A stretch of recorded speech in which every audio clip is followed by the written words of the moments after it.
La siguiente ponencia, cadena de custodia de la prueba, reconstituida como garantía de derechos fundamentales y prevención de la victimización secundaria, corre a cargo de Raquel Raposo. Raquel es licenciada en Psicología, máster en Sexología, también se ha formado ampliamente en el programa teórico-práctico especializado de los casos de abusos sexuales infantiles, técnica superior en mediación familiar y mediadora en prevención de abuso sexual. Ella tiene una amplísima también experiencia profesional, al igual que hemos comentado de María del Mar, y a mí es que además me hace especial ilusión presentar a Raquel, porque iba a decir, bueno, para mí como presentar, hombre, iba a decir a mi hija, ¿no? Pero también es mi maestra, o sea que bueno, conozco a Raquel desde chiquitita, ¿no? Podríamos decir. Y bueno, por supuesto, una maestra y una número uno. Yo estaba recordando, Raquel, hace un momento, cuando tú estabas hablando, ¿no?, de los comienzos, ¿no? Sí. Bueno, también con Márgenes y Vínculos, también tuve ese privilegio, pero con ADIMA, los comienzos en la asociación y los comienzos en el programa de abusos sexuales. En el Centro Taracea. Y en el Centro Taracea, efectivamente. Y recuerdo más esos comienzos tan bonitos, y viendo esta sala, pues me estoy emocionando, porque yo me acuerdo en esos comienzos, y una vez una charla con Raquel allí, entonces en Viapol, donde estaban entonces los juzgados, y decía Raquel, ¿lograremos alguna vez interesar en este tema? ¿Te acuerdas? Sí. O sea, ¿lograremos alguna vez interesar en este tema? ¿Lograremos alguna vez que se vea la necesidad de estos programas? Bueno, pues fíjate, Raquel, estaba viendo esto y sinceramente me estaba emocionando, porque parece que fue ayer y han pasado pues 20 años tranquilamente, 20 años. ¿no? En enero. En enero 20 años, pues 20 años no es nada, como dice la canción, y aquí estamos de nuevo. Y mi querida Raquel, que además ni falta hace decir la gran experiencia profesional que tiene como psicóloga, como supervisora y también como docente, y también ella ha escrito varios artículos. Pues Raquel, te paso la palabra. Pues gracias. Muchísimas gracias por la presentación. Ahora hay que responder un poquito a las expectativas, que es el problema de ese tipo de presentaciones, ¿no?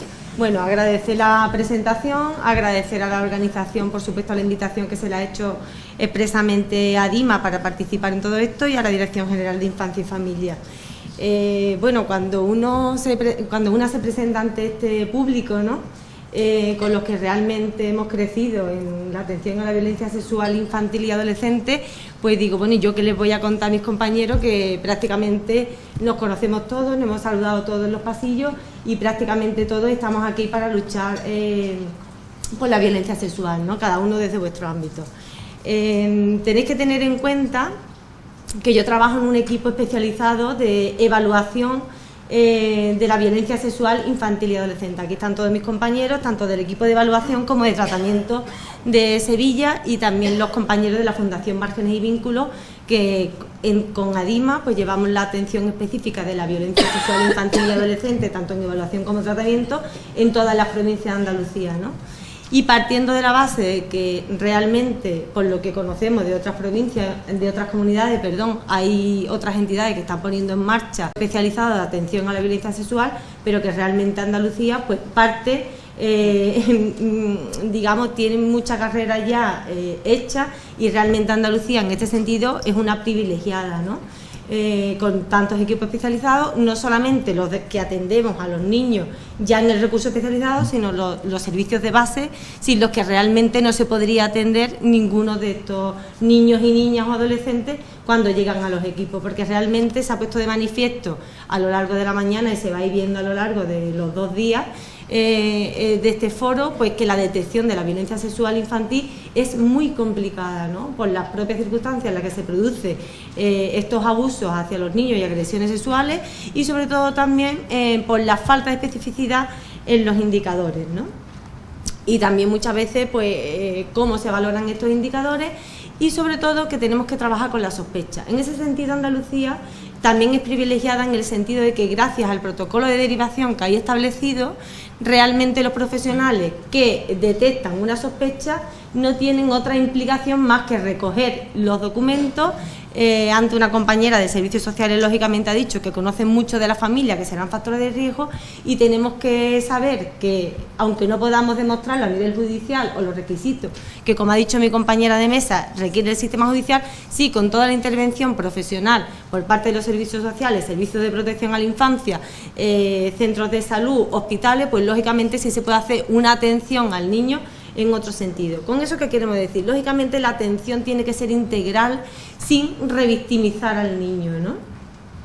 Yo estaba escuchando a mi compañera, claro, como es el trabajo que yo hago todos los días, digo, ¿qué cantidad de cosas hacemos, no? O sea, ¿qué cantidad de cosas hacemos? Porque hay veces que cansa y cuesta seguirla en la cantidad de tareas que tenemos que hacer para llegar a un informe a contexto judicial. Si nos ponemos a sumar todas esas tareas con el vídeo de espiral o con la revictimización, o que un niño pase por tantos sectores profesionales para contar una experiencia que normalmente es traumática, y sumamos los años o el tiempo en el que un intervalo de violencia sexual puede durar en su infancia y adolescencia, imaginaros lo que supone para un niño pues que llega a la vía judicial en fase de juicio oral pues varios años después de la intervención, no de que se empiece a cometer el abuso, sino de la propia intervención, ¿no? Prácticamente salimos de la infancia del niño y estamos atendiendo a una persona diferente de la que realmente sufrió los abusos, ¿no? Nosotros, desde nuestros equipos especializados, siempre hemos intentado poner a disposición de todas las entidades nuestro trabajo, nuestros sistemas técnicos, nuestra metodología, nuestras instalaciones y nuestro buen hacer. Pero tenemos que tener claro que, a pesar de que Andalucía y todos los equipos especializados somos pioneros en la atención que se le da a la violencia sexual, tenemos que hacer algo más, ¿no? La primera diapositiva de Noemí Pereda lo decía, ¿y qué vamos a hacer, no? O sea, teniendo en cuenta que la detección es difícil, que los indicadores son inespecíficos y que el trabajo es muy pormenorizado, especializado y muy difícil, y además mucho más difícil de demostrar en contexto judicial, ¿qué vamos a hacer? Sabiendo todo esto, ¿qué podemos hacer? Lógicamente, tenemos que tener en cuenta que no puede ser más costoso para un niño notificar, o para una familia, la sospecha de violencia sexual que la propia violencia sexual. Entonces, todos los profesionales que trabajamos en este sentido tenemos que poner de nuestra parte para que realmente el procedimiento de intervención con ellos sea lo menos costoso posible, por muchas razones. Una de ellas, por supuesto, es la protección de la víctima y de la familia, la atención integral a este tipo de maltrato, pero sobre todo también porque queremos que sirva para algo. Si cuando llega al contexto judicial está tan viciado el procedimiento, el niño y la prueba, y no sirve de nada, ¿para qué lo hemos metido en el procedimiento judicial? Y lógicamente, si una persona conseguimos que se demuestre en contexto judicial que ha abusado de un niño, pues lógicamente supone, para empezar, una prevención en relación a otro tipo de victimizaciones, en relación a otros niños a los que pudiera tener acceso, con lo cual la protección es de esa víctima, de la prueba y de todas las víctimas. Las consecuencias que tiene la violencia sexual para niños y niñas ya ha quedado en manifiesto a lo largo de esta mañana, porque suponen todos los indicadores que Noemí Pereda os ha explicado perfectamente, ¿no? Incluidos los neurológicos que se están investigando recientemente y que en muchísimas ocasiones no pensamos en eso porque las manifestaciones suelen ser conductuales, emocionales, y lógicamente desde nuestro trabajo nos centramos en ellas. Ni que decir tiene que uno de los factores que agravan las consecuencias de la propia violencia sexual es la intervención profesional. O sea, las consecuencias, la gravedad de la violencia sexual depende lógicamente de las conductas, de las propias habilidades del niño, el apoyo de la familia, la gravedad de las propias conductas, la duración, la frecuencia, el vínculo que tiene con la persona agresora hacia esa víctima.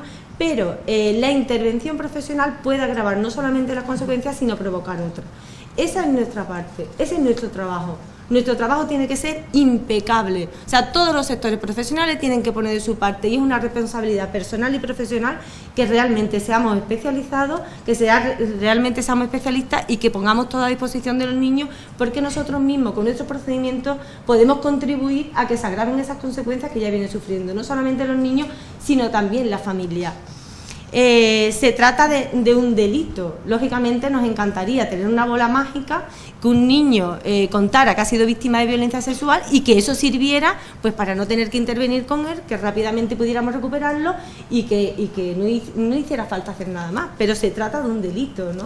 Es una parte del procedimiento en la que necesariamente sabemos que el niño se va a ver inmerso, ¿no? Entonces se trata de dar una respuesta, cómo podemos hacerlo para que sea lo menos intrusivo posible para el niño, para la familia y para que sirva, porque tiene que servir a nivel judicial, si no, no estaríamos haciendo absolutamente nada, ¿no? Cuando a un niño se le pregunta muchísimas veces sobre lo que le ha ocurrido, el niño se puede retractar del testimonio. Nadie quiere contar una experiencia traumática ante personas que no conocen y de forma reiterada, ¿no? También conozco a muy pocos profesionales y personas, incluso familiares, que quieran escuchar de sus propios hijos qué les ha pasado. O sea, no conozco a muchos profesionales que quieran, que les guste preguntarle a un niño qué les ha pasado. De hecho, hay familiares que dicen, yo no quiero saber lo que le ha pasado, no quiero detalles, solo quiero saber que me diga si está bien, si se va a recuperar, en qué puede ayudarle, qué tengo que hacer como familia, pero no quiero escuchar lo que le ha ocurrido. O sea, partimos de la base, como ha dicho Noemí anteriormente, de la buena intencionalidad por parte de todos los profesionales y de la sensibilidad, porque si no, no estaríamos aquí. Pero hay que dar un paso más. O sea, la sensibilidad no es suficiente, hace falta especialización. A mí no me serviría de nada como víctima que alguien me cogiera en brazos y estuviera en una sala muy amigable si luego no sabe qué preguntarme, ¿no? O cómo preguntarme. O si su pregunta puede invalidar mi respuesta ahora que tanto trabajo me ha costado contarla y repetirla en distintas ocasiones. Realmente los que nos tenemos que mover somos los profesionales para dar una respuesta al niño y que realmente su testimonio sea recogido con garantía suficiente para que todos los profesionales puedan hacer su trabajo. En muchas ocasiones se interviene demasiado con el niño y habría que hacerlo probablemente con las familias, ¿no? Los profesionales de base eso lo saben perfectamente y hacen un trabajo muy bueno entrevistando a los familiares, recogiendo información de otros contextos como centros de salud, escuelas, y dando información de otros familiares y adultos y profesionales que tienen conocimiento en relación a los niños. Todos sabemos las propias dificultades que tiene este procedimiento, ¿no? Es largo, supone mucha demora, sobre todo cuando llega al contexto judicial, con lo cual el niño prácticamente ha desaparecido, ¿no? Si era un niño de infantil, pues ahora es un preadolescente, puede ser un adolescente, antes no tenía relaciones sexuales, ahora las tiene, ha ido incorporando discurso a su relato, ha ido incorporando técnicas y habilidades que nuestros propios compañeros de tratamiento o nosotros mismos durante la evaluación otros profesionales le hemos dado para que se tranquilicen y minimizar su culpa, para disminuir sus sentimientos de ansiedad. Ellos piensan que tienen que demostrar lo que les ha ocurrido porque todo el mundo le pregunta sobre lo que le ha pasado. Todas estas circunstancias, a pesar de que lo hacemos con muy buena intención y lógicamente de nuestro trabajo profesional, le están diciendo al niño, necesito que me lo cuente otra vez. Ellos interpretan que podemos no creerle, que no es suficiente y que tienen que demostrar. De hecho, con el uso de las tecnologías, de la información, la comunicación y la relación que están en la vida de los niños y niñas nuestros está hoy en día, te dice, es que si lo hubiese grabado en vídeo me creerías. O sea, ellos mismos te dicen que sí, que tendrían que tener una prueba de ese tipo, están tan acostumbrados a hacerse fotos, a grabarse en vídeo, que piensan que lo que te están contando no es suficiente para demostrar lo que les ha ocurrido, ¿no? Y piensan que tendrían que haberse grabado. De hecho, nos ha pasado en algún caso que una chica misma se quería grabar, ¿no? Para poder demostrarlo. Hasta ese extremo hemos llegado en el sistema probatorio. Teniendo en cuenta que los niños, niñas y adolescentes tienen derecho a ser escuchados y protegidos en todos los procedimientos judiciales, penales o administrativos o de familia que le atañen y competen, atendiendo a la legislación, ¿no? y los mecanismos de protección del Estatuto de la Víctima, el artículo número 12 de la Convención de los Derechos del Niño o la observación general número 12, ¿no? En relación al derecho de los niños a ser escuchados, realmente existen los mecanismos legislativos y procesales para que se pudiera poner en marcha la práctica de estos procedimientos de protección para que los niños no tuvieran que pasar por los procedimientos judiciales en la línea en la que están pasando, ¿no? Porque de hecho, incluso aun cuando se aplicara totalmente el Estatuto de la Víctima en cada procedimiento judicial y se evaluara la necesidad de la víctima en ese momento, se puede interpretar como que son parches en la protección de los niños, ¿no? Realmente los niños tendrían, es muy importante la reforma del Estatuto de la Víctima, está muy bien toda esa medida de protección cuando llegan a un contexto judicial, ¿no? Pues que no tenga ese enfrentamiento con el agresor, ¿no? Se hablaba antes de las casas amigables en otros países. Cuando en España se puso en marcha el proyecto de las salas amigables, el arquitecto del Ministerio de Justicia se pasó por la sede de ADIMA en Sevilla, porque quería conocer con muy buen criterio, a pesar de ser arquitecto, ¿no? Que parece que tiene que ver en la protección a la infancia y en la prevención de la violencia sexual, pues se quería pasar por la sala porque este señor quería diseñar la sala en función de la funcionalidad que nosotros le dábamos a la sala. Bueno, muchos de vosotros conocéis nuestras salas son de un piso normal, no tiene lujo lógicamente, pero sí es un espacio que es facilitador, ¿no?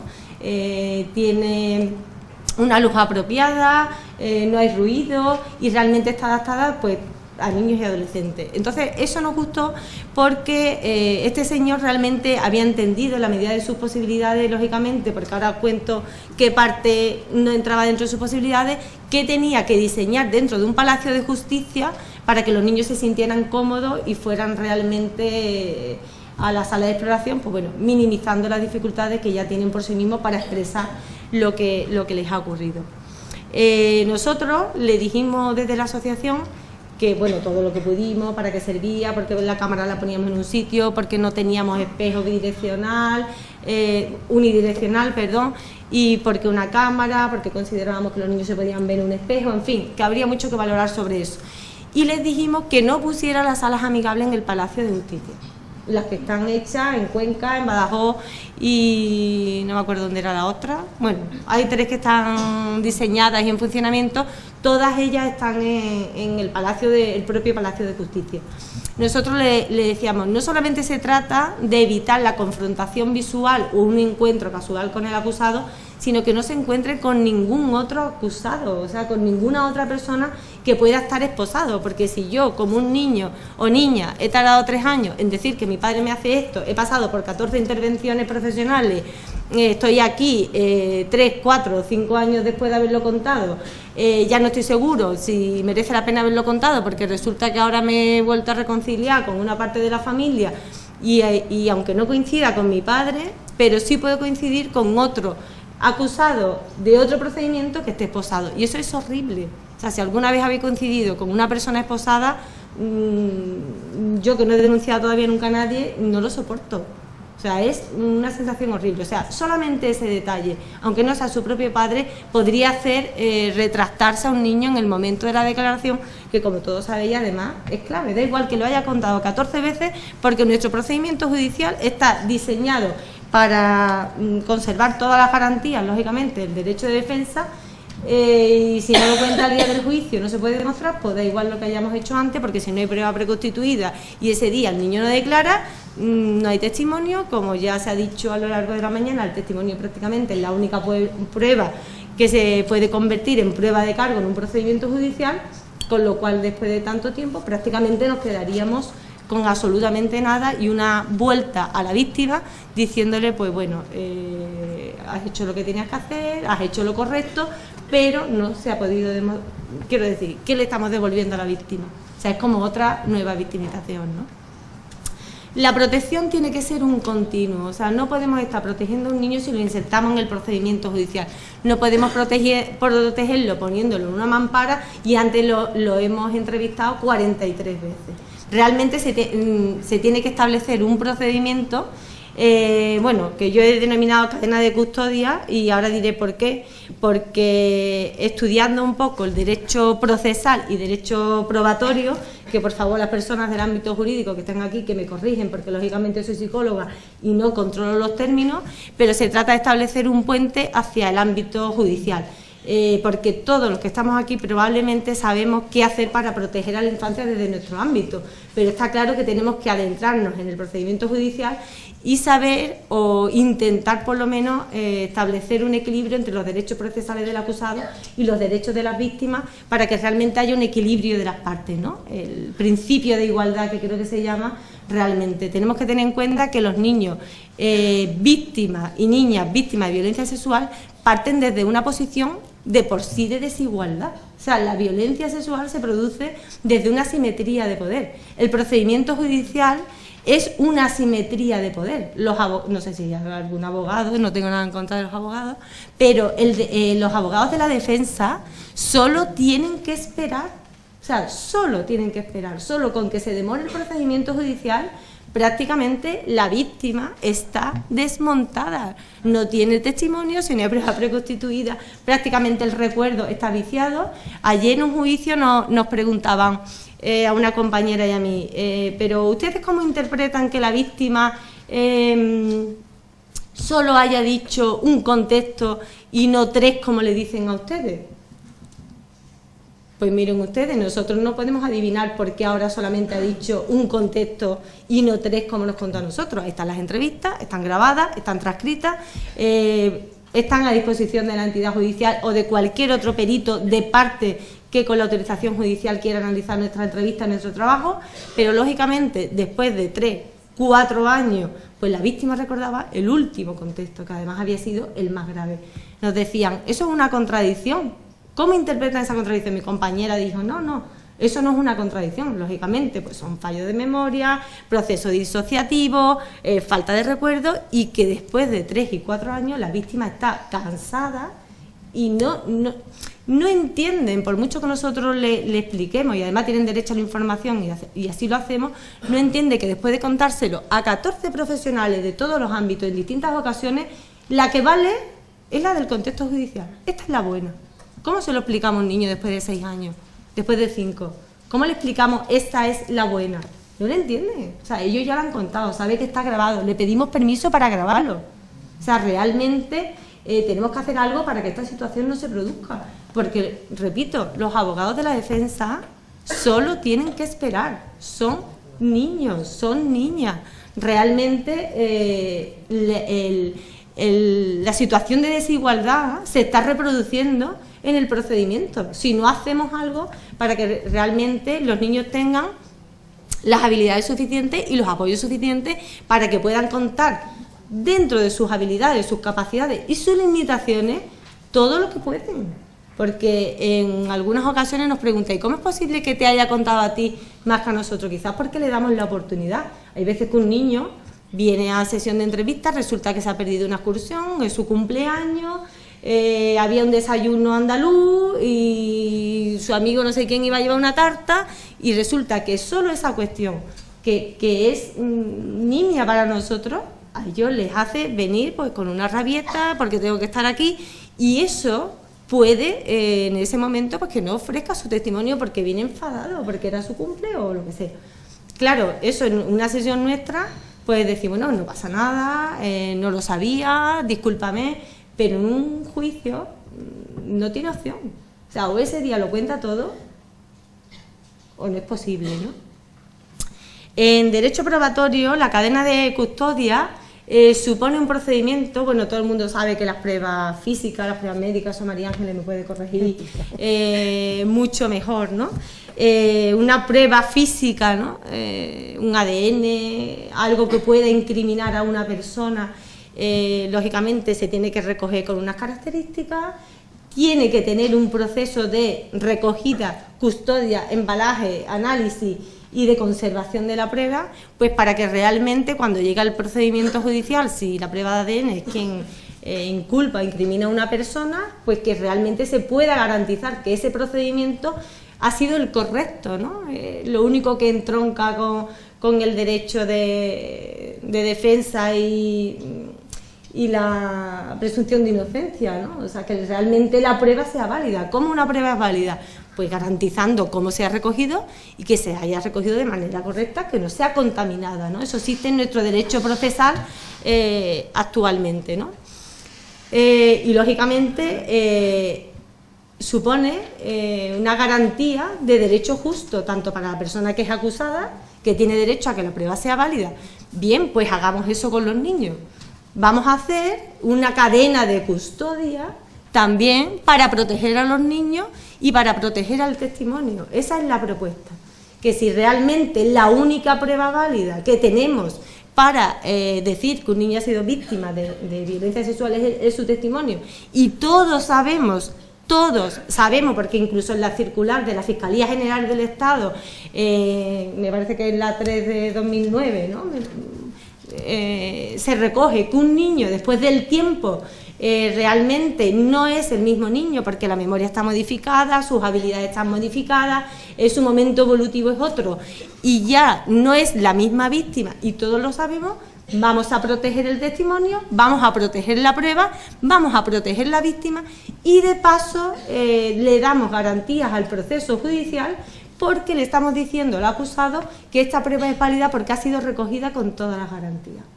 Entonces, esa sería un poco la propuesta, ¿no?, de realmente aplicar la cadena de custodia que se aplica en las pruebas físicas al testimonio de los niños, garantizando con esto no solamente los derechos del acusado en ese momento, porque se garantizaría su prueba como válida, sino que además garantizamos otros derechos fundamentales, como es el derecho ininterrumpido a la recuperación de la víctima.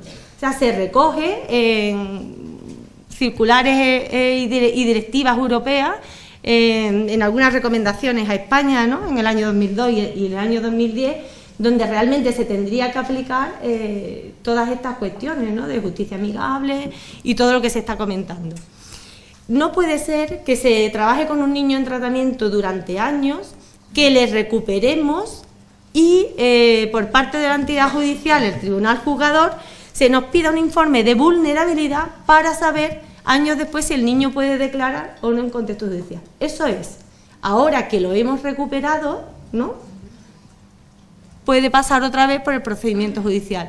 Un derecho fundamental de la víctima es el derecho a la recuperación, y a mí me gustaría añadir derecho ininterrumpido a la recuperación. No podemos estar interrumpiendo que un niño se recupere o no, porque el procedimiento judicial se retrase. De hecho, Noemí Pérez hablaba esta mañana de polivictimización.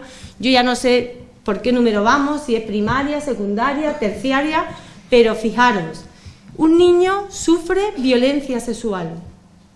En el momento que sufre violencia sexual es que ya ha fallado la cadena de protección de esos niños, porque la primera fase de la protección es la prevención. O sea, ningún niño tendría que sufrir violencia sexual. Ya ha fallado la prevención, ha fallado la protección, ha sufrido violencia sexual. Luego fallamos los profesionales, porque existe un procedimiento coordinado de derivación, pero es que en este tipo de maltrato, y probablemente en todos los demás, pero es el que conozco algo, tenemos que trabajar de forma coordinada, no puede fallar esa parte. Lo revictimizamos porque el procedimiento que se está aplicando, a pesar de ser con garantía y con criterio y con buenas intenciones, lógicamente estamos revictimizando al niño si lo hacemos pasar por contacto profesional. Bueno, pues después de todo este circuito, resulta que ahora tienen que esperar 3, 4 y 5 años. O sea, no solamente lo que el procedimiento judicial y el día del juicio oral puede provocar en los niños una victimización.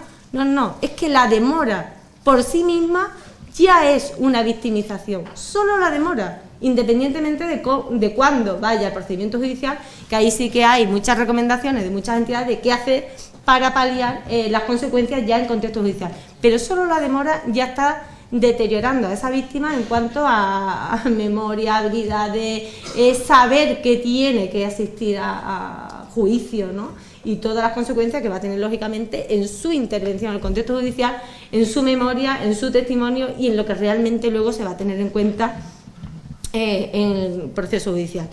La obtención de la prueba, para que sea válida, se recoge en la literatura especializada, de hecho se recoge también en la cadena de custodia del derecho probatorio. O sea, cómo se obtiene la prueba va a determinar en la mayoría de los casos que resulte una prueba válida ¿Por qué no? Todos lo sabemos, los que trabajamos con niños y niñas víctimas de violencia sexual, sabemos que dependiendo cómo se le haya preguntado a ese niño, lo ha dicho mi compañera y lo sabemos todos, una de las fases del proceso de evaluación es preguntar qué ha pasado, cómo se ha detectado, qué se le ha preguntado, qué ha respondido el niño y cómo han reaccionado, porque solo la reacción, cuando se obtiene el testimonio de un niño, ya supone que podamos influir en el propio testimonio, porque si ellos interpretan que ha podido ser culpa tuya, solo con la frase ¿y por qué no me la has contado antes?, que es una frase absolutamente normal, que todos le decimos a nuestros niños y nuestras niñas con cualquier cuestión, o sea, ¿por qué no me la has contado antes?, ya es una frase que puede decir, es culpa mía, algo he hecho mal, con lo cual va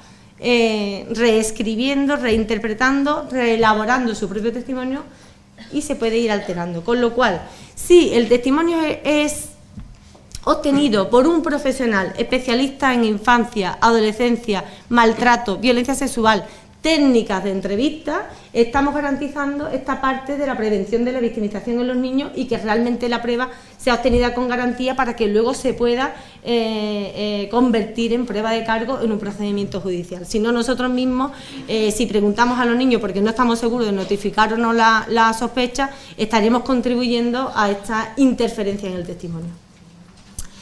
Habría que establecer, porque desde los equipos, los servicios de prevención, sobre todo de la delegación de Sevilla, se está promoviendo pues la elaboración de un protocolo, ¿no?, con Fiscalía sobre la prueba preconstituida, pero la propuesta es mucho más amplia. O sea, los equipos de Andalucía tienen muy diseñado y coordinación efectiva con los juzgados de instrucción el cómo se realiza la toma de declaración como prueba preconstituida. La prueba preconstituida la puede realizar un juez perfectamente, está contemplada en la legislación española, pero nuestra propuesta es que la prueba preconstituida sea siempre realizada a través de la intermediación de un experto, ¿no? O sea, tendría que ser un experto siempre quien realizara la prueba preconstituida. El procedimiento que se establece, que se propone de cadena de custodia, sería mucho más amplio, porque aunque la recogida del testimonio sería como prueba preconstituida, solamente sería una parte de este procedimiento. El procedimiento tendría que establecerse de forma previa. Se tendrían que dar las condiciones necesarias para que realmente la prueba preconstituida se pudiera hacer. Pues que el niño esté en un buen momento, que no se haya preguntado previamente, que la coordinación realmente haya sido efectiva con anterioridad y también qué se propone para que esa prueba preconstituida sea tenida en cuenta en un momento posterior, porque si vamos a hacer la prueba preconstituida y el niño va a ser citado, pues ¿para qué lo voy a entrevistar una segunda o tercera vez? No tiene sentido. Si usted me dice que un niño con 14 años no tiene ninguna posibilidad de que su testimonio como prueba preconstituida vaya a juicio, porque resulta que como yo como procedimiento judicial voy a tardar de 3, 4 a 5 años y el niño ya va a tener 17, 16, 18, 19 años, ya es adulto y puede declarar, pues ¿para qué le vamos a hacer la prueba preconstituida? O sea, realmente incluso habría que establecer, que yo sé que es muy difícil porque eso incluso lo hemos discutido con algún fiscal, habría que establecer realmente que si la prueba preconstituida se hace con 14 años, miren ustedes, se hace con 14 años y vale como testimonio en el procedimiento judicial. ¿Qué es eso de que ya tiene 16 años? Bueno, esta es mi opinión, quiero decir, que yo lo digo, pero que realmente ocurre. O sea, realmente con 14 años, aunque se haga la prueba preconstituida, un niño no tiene, o una adolescente, ninguna posibilidad de no ir a declarar a juicio, pero bueno, pero entonces ¿dónde está la protección, el principio de igualdad, el equilibrio de las partes? ¿Qué estamos haciendo? ¿Se hace prueba? ¿No se hace prueba? ¿Es menor de edad ahora? ¿No es menor de edad ahora? Yo no sé si voy a hacer una comparación un poco, 5 minutos, yo no sé si voy a hacer una comparación un poco rara, pero bueno, igual que cuando alguien comete una infracción y lógicamente tenía 14 años o 13 años, se le aplica la legislación de cuando se comete el delito, pues si se hace la prueba o era víctima menor de edad, porque ahora se le aplica las normas de que como ya es una víctima mayor de edad y puede ir a juicio, pues bueno, pues yo qué sé. Es un poco a reflexionar, ¿no? Y que realmente este procedimiento de cadena de custodia supone proteger al niño antes, dar las garantías, realizar la prueba preconstituida a través de la intermediación de un experto con un protocolo, por supuesto, y que realmente también se dé las condiciones para que una vez realizada la prueba tenga validez, o sea, que la edad del niño no determine si la prueba está hecha, si va o no va a juicio. Dentro de cómo se realiza la prueba preconstituida, tal y como nosotros la estamos realizando, pues lógicamente el tribunal juzgador y todas las partes, el tribunal de instrucción, perdón, la comisión judicial y todas las partes se desplazan a nuestra sede. Nosotros proponemos que si realmente le da validez a la prueba, que venga el acusado o el investigado, que venga, que si está causa con preso, que venga la policía. Si la policía necesita tener acceso a esa declaración, porque resulta que así puede hacer su trabajo, que venga. O sea, realmente habría que disponer de una sala y de un sistema en el que esa prueba le sirviera a todo el mundo. Que algunos jueces nos dicen tiene que ser antes de la evaluación porque vosotros mismos contamináis la prueba con vuestra evaluación. De acuerdo, se haría antes. Nosotros necesitamos conocer las habilidades de los niños y las niñas para comunicar lo que les ha pasado. Pero también es imprescindible que esa prueba se haga con garantía para que sea válida. De hecho, una otra propuesta no solamente es que se grabe la entrevista que se está haciendo con el niño como toma de declaración, como prueba preconstituida, y la comisión judicial y las partes la están viendo, por supuesto el letrado de la Administración de Justicia levanta acta, sino que otra propuesta es que se grabe también la sala donde la comisión judicial y las partes están asistiendo a esa toma de declaración, porque luego, como sabéis, hay un turno de preguntas en el que el psicólogo o psicóloga experta sale de la sala y se va hacia la comisión judicial y las partes para que se le hagan todas las preguntas para garantizar el derecho de defensa, el principio de contradicción de las partes.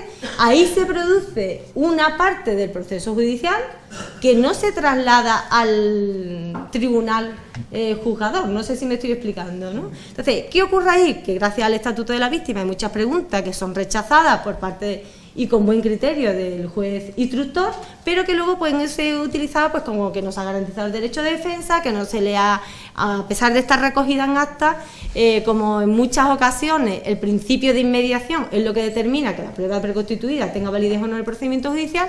Pues si realmente se pudiera grabar también esta sesión de la comisión judicial y las partes y aportarla, la prueba preconstituida tendría como 3 documentos, ¿no?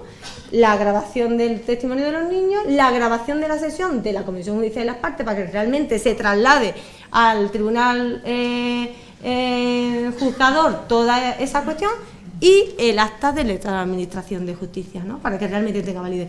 Entonces, bueno, hay muchos retos, ya María Ángel me ha dicho que tenía que eso, pero está claro que todas estas cuestiones están dirigidas a prevenir la victimización de niños y niñas y que realmente el procedimiento judicial sirva, y para eso hay que proteger al niño.